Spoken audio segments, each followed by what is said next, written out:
안녕하세요. 고건영입니다. 오늘은 여러분께 특별한 건축물을 소개해 드리려고 합니다.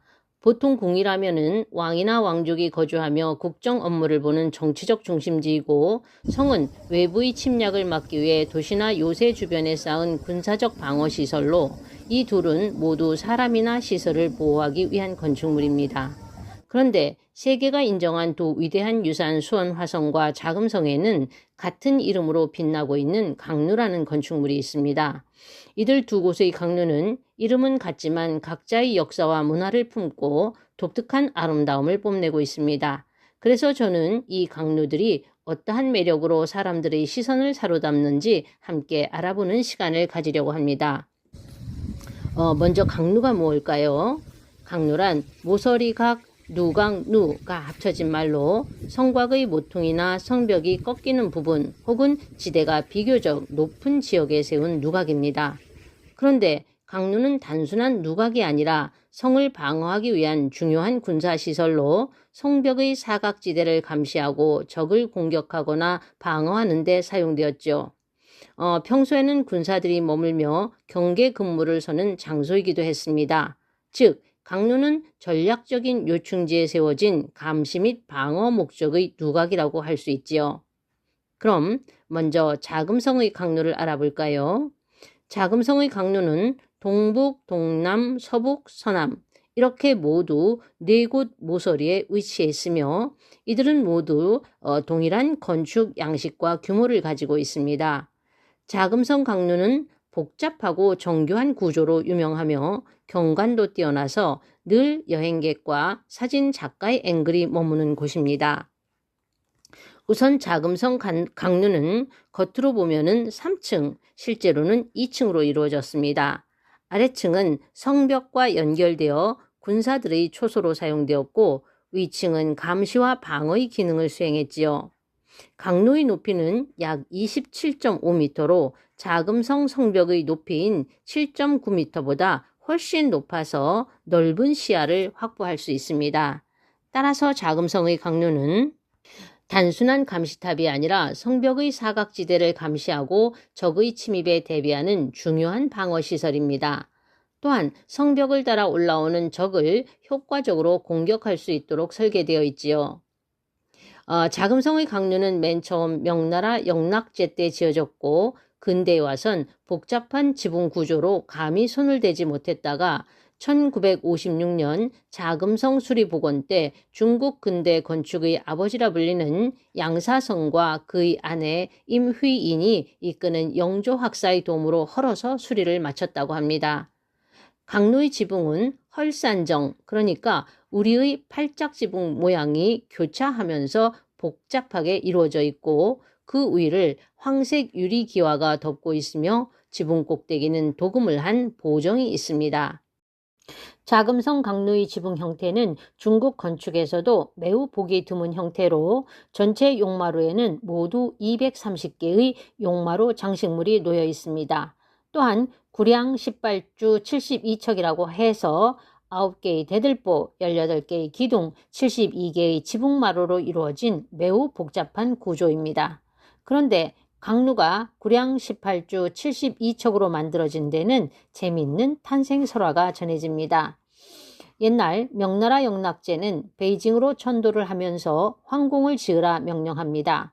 황제는 특히 자금성 네 귀퉁이에 9개의 대들보, 18개의 기둥, 72개의 용마루를 가진 특별한 강루를 지으라고 주문했지요.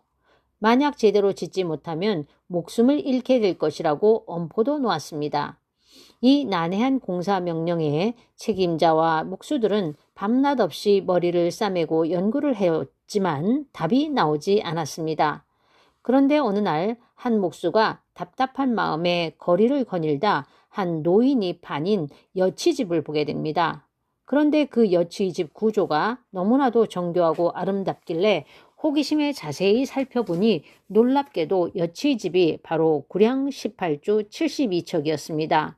이후 목수들은 이 여치집을 본떠 마침내 황제가 원했던 완벽한 구량 18주 72척의 강루를 완성할 수 있었다고 합니다. 자, 이제 수원 화성의 강루를 알아볼까요? 자금성의 강로와 수원화성의 강로는 모두 성벽의 모서리나 지대가 높은 곳에 위치하면서 방어와 감시 기능을 담당했다는 공통점도 있지만 차이점 또한 매우 명확합니다. 자금성의 강로는 4개의 강로가 하나의 구조로 통일감을 주는 반면 수원화성의 4개의 강로는 동북강로, 서북강로, 동남강로, 서남강로라는 이름과 함께 각각 다른 특징을 가지고 있습니다. 화성의 강로를 지을 때는 지형의 이점을 활용해 기능을 극대화하고 아름다움을 더하는 데 중점을 두었지요. 또한 자금성 강로가 거대하고 화려한 규모로 황제의 권위를 보여준다면 화성의 강로는 유사시 긴급 상황이 발생하면 군사 주의소로 쓰이고 평화시에는 백성들이 누구나 와서 쉴 수 있는 쉼터의 기능을 했기에 화성의 강로는 실용성과 미를 동시에 추구했다고 볼 수 있습니다. 화성 강로에는 각각의 자신만의 특색이 있습니다. 서북 강로는 화성 서쪽 성벽의 요충지에 세운 시설물로 팔달산에 오르는 경사지에서 성벽이 휘어진 곳에 자리 잡아 서북쪽 일대가 한눈에 들어옵니다. 따라서 서북 강로는 주변 지형을 이용해 적의 동태를 살피는 망루의 기능에 충실하게 지어졌습니다. 동남 강로는 남수문과 인접하여 남공신동과 마주보면서 성벽의 취약한 지점을 방어하는 데 적합한 위치에 있어서 성벽 방어의 중요한 역할을 담당했지요. 화양루라는 별칭으로 불리는 서남강루는 남쪽 성벽과 서쪽 성벽이 만나는 지점에서 화성을 한눈에 내려다보며 통제할 수 있는 감제고지에 있어서 전방위적 감시가 가능한 강루입니다. 특히나 화성에는 4개의 강루 중에 자금성의 강루 지붕처럼 복잡한 지붕 형태를 지닌 동북강루가 있는데요. 꽃을 찾고 버드나무를 따라 논인다는 뜻을 지닌 방화수류정이란 이름으로 더욱 유명합니다. 방화수류정은 용연이라는 연못과 함께 주변 경관이 매우 빼어나며 성벽과 잘 어우러져서 군사적 기능과 조경적 기능이 조화롭게 결합된 건축물로 평가받고 있지요. 1797년 정조는 방화수류정에 들러서 활을 쏘았고 주변 경관을 시로 읊기도 했습니다. 이로써 정조는 군사 요새로서의 강루를 정치와 문화를 아우르는 공간으로 확장시켰지요. 동북강루는 지붕뿐만 아니라 내부 구조도 독특합니다. 마루는 이전에 볼 수 없는 복잡한 구조로 되어 있고 이 마루에 앉아 있으면 마치 사방의 기둥이 액자의 역할을 해서 여러 폭의 그림을 감상하는 착용 효과도 톡톡히 누릴 수 있습니다.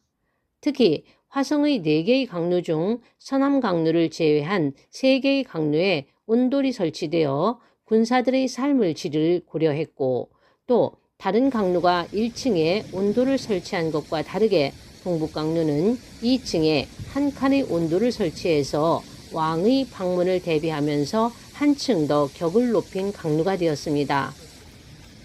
또한 동북강루의 외관이 평화롭고 아름다운 정자 모양을 하고 있지만 이곳은 분명 군사시설로 앞면의 홍해문을 들어가면 벽 사방으로 총안이 뚫려 있고 각종 무기를 배치할 수 있어서 마치 가시를 품은 장미처럼 건물의 아름다움에 넋을 잃은 적군에게 불포탄을 날릴 수 있는 비장의 무기가 숨어 있는 곳으로 미려함은 적을 두렵게 한다는 정조의 통치 철학이 잘 반영된 곳이라고 할 수 있습니다.